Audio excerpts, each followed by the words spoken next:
Zakat alğucuning vazifalari. Zakat alğucu zakat berilgan 8 turlik kishining biri bo'lishi kerak. Zakat alğucuning tuvandagidek vazifalari bor. Birinchi vazifa. Allah Taalaning zakat alğuchilar qatoriga o'zini tizishini, zehnini chulg'ib olgan turlik fikr va g'am andishlardan irg'dab, butun zehnini Allah Taalaning roziligini tilashdan iborat birli fikriga qaratishni farz qilganligini tushunishi. Ikkinchi vazifa. Zakat bergüchiga rahmat aytish, uningga duo qilish va uni maqtash. Lekin bu faqatla sababga tashakkur aytish miqdorida bo'lsin. Ya'ni zakat bergüchining faqatla bir sabab va vosita ekanligini bilish kerak. Chunki hadisda kelgandek, kishilarga rahmat aytmagan kishi Allohga shukr qilmagan bo'ladi. Berilgan narsani az bo'lsa-mu tufan ko'rmaslik, yirik so'z qilmaslik va berilgan narsaning aybini yepish tashakkurini takomillashtiradi. Xuddi bergüchining vazifasi bergan narsani kichik sanash bo'lganidek, olg'uchining vazifasi olgan narsani cho'ng bilishdir.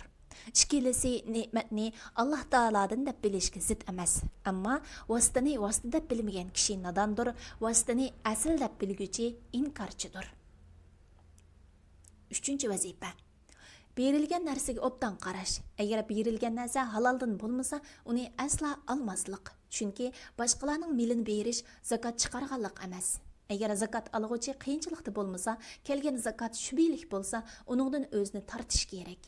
Kirimining ko'pinchisi haromdan tashkil topgan kishi zakat chiqarsa, malning egasining kimligi aniq bo'lmasa, buningga beriladigan fatvo u malning sadiqa qilib o'tishidir. Demek yo'qsulning ahvoli qiyin, pak mal ilishdan ojiz bo'lsa, uning bu maldan hojat miqdorida elishi durustdir. 4-vazifa. Algan ülüşüdə şübhədən saqlanish, o'ziga muboh miqdorini elish va ehtiyoj miqdoridan ko'p almaslik. Yana agar qarzdor bo'lsa, qarzini to'ligidek miqdoridan ortiq olmaydi. Agar Alloh uchun urushchi g'azi bo'lsa, faqat hojat miqdorini kambag'allik sababli olmoqchi bo'lsa, boy bo'lgudek darajada emas, balki ehtiyojini qamdug'dekni oladi. Bularning hammasi alg'uchining ijtihodiga topshirildi. Shubhalik narsalarni tark etish taqvolikdir.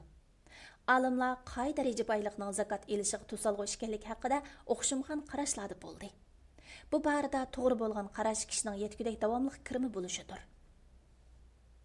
Ya'ni kishining tijorat, hunar, uy-mulk ijorasi va uningdan boshqa narsalardan davomli kirim qila olishidir.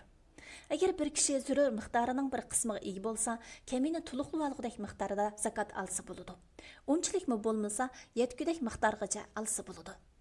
Algan zakat miqdori o'ziga 1 yilga yetkudek bo'lsa bo'ldi. Uningdan ortiq olmag'ay. Chunki 1 yildan keyin yana bir zakat vaqti keladi.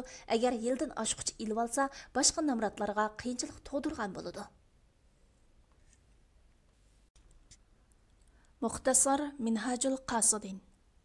İmam İbn Qudama al-Maqdisi. Pilalg'uchi Doktor Abdulaziz Rahmatullah. Tarjim qilg'uchi Abdullah Abdulmajid. Nashr qilg'uchi Sajiya Islom tadqiqot markazi. Muharriri Doktor Abdulaziz Rahmatullah A9. Korrektor Abduvali Ablis Muhammad Barat. Layihalaguchi A Aqhun. 2024-yili 1-nashri 1-qatim basilishi. İstanbul. Nashr huquqi Sajiya Islom tadqiqot markaziga tava. Har qanday o'rin yoki shaxsning xohlagancha ko'paytib tarqitishiga ruxsat qilinmaydi.